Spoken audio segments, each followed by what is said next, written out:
Boa noite, irmãos. Novamente, nós da Casa Espírita Eulália Nogueira estamos reunidos e convidamos todos os irmãos, tanto encarnados como os desencarnados, para participar do nosso Evangelho no Lar. É muito importante, tanto os irmãos, claro, e aqueles que são simpatizantes da nossa casa e que podem, então, estar assistindo esse Evangelho. Que sejam todos presentes e muita atenção para o nosso trabalho. Pedimos agora a presença dos amigos espirituais, médicos, enfermeiros do espaço, falanges de luz, que orientam e assistem a Casa Espírita, que aqui estejam presentes, iluminando este trabalho. Bem, nós estamos estudando do capítulo 14, honrai o vosso pai e a vossa mãe. Hoje, então, nos tocou o item 8, que é sobre a parentela corporal e a parentela espiritual. Os laços do sangue não criam forçosamente os liames entre os espíritos. O corpo procede do corpo, mas o espírito não procede do espírito, porquanto o espírito já existia antes da formação do corpo. Não é o pai quem cria o espírito do seu filho.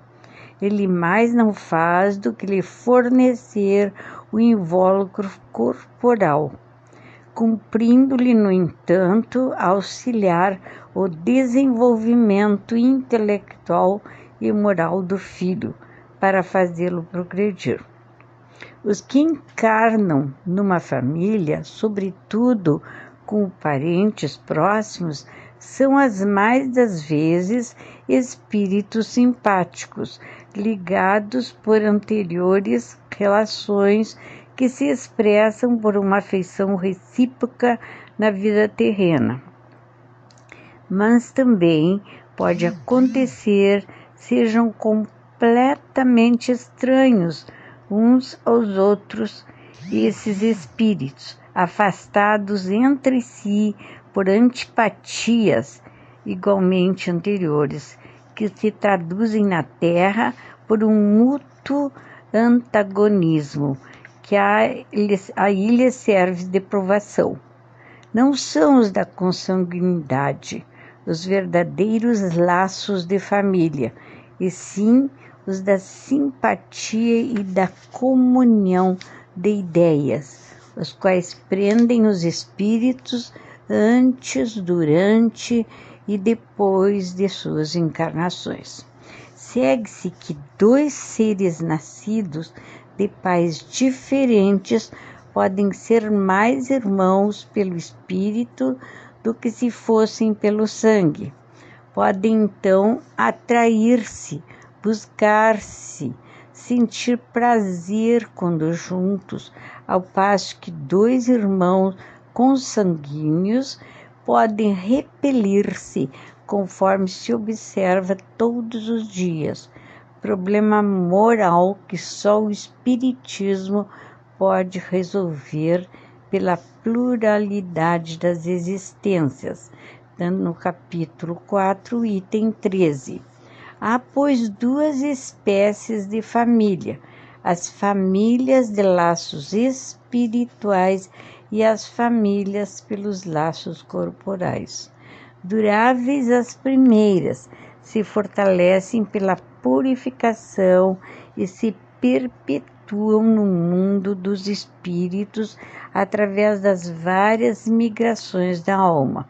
As segundas, frágeis como a matéria, se extinguem com o tempo e muitas vezes se dissolvem moralmente já na existência atual. Foi o que Jesus quis tornar compreensível, dizendo de seus discípulos: aqui estão minha mãe e meus irmãos, isto é, minha família pelos laços do Espírito, pois todo aquele que faz a vontade do meu Pai que está nos céus é o meu irmão, minha irmã e minha mãe. A hostilidade que lhe moviam seus irmãos se acha claramente expressa com a narração de Marcos, que diz terem eles o propósito de se apoderarem do mestre, sob o pretexto de que esse perdera o espírito. Informado da chegada deles, conhecendo os sentimentos que nutriam a seu respeito, era natural que Jesus dissesse, referindo-se a seus discípulos do ponto de vista espiritual: eis aqui meus verdadeiros irmãos.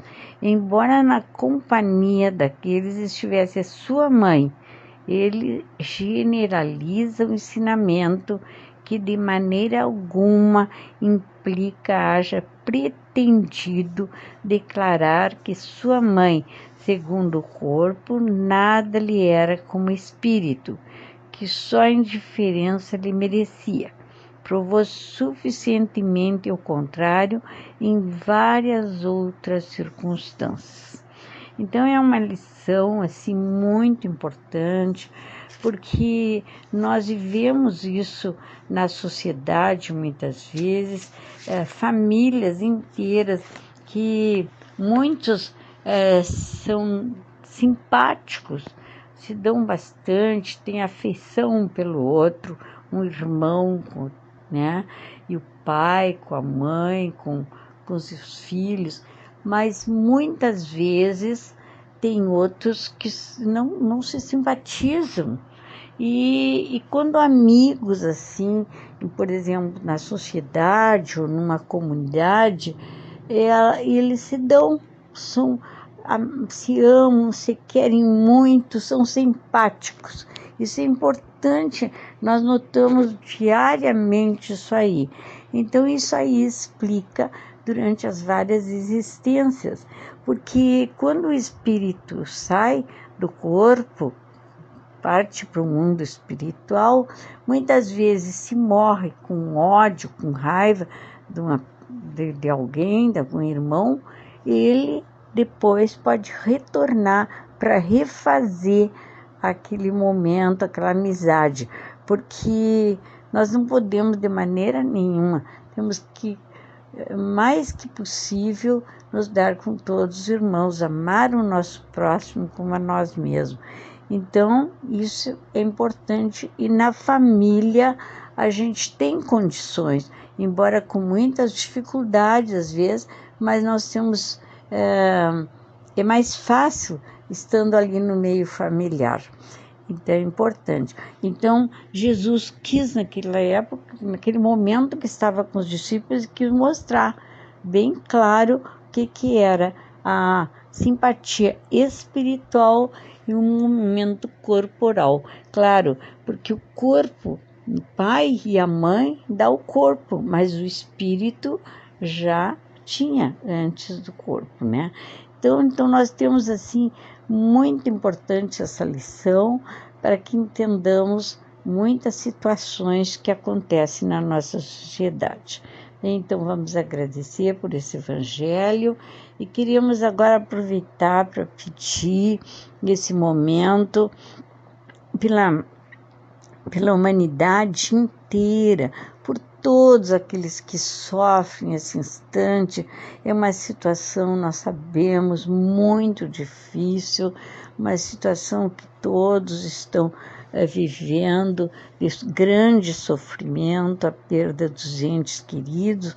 Então nós queremos pedir ao Pai de amor e de bondade que derrame as suas bênçãos divinas sobre todos aqueles que sofrem, até os hospitais, visitando os hospitais, aqueles que estão doentes, sofrendo, visitando e auxiliando, assim, derramando bênçãos divinas naquelas criaturas enfermeiras que estão na frente, atendendo aqueles irmãos dia e noite, naquele momento muitas vezes de crise, de tristeza, eles vivendo aquele momento triste de verem às vezes as criaturas partir.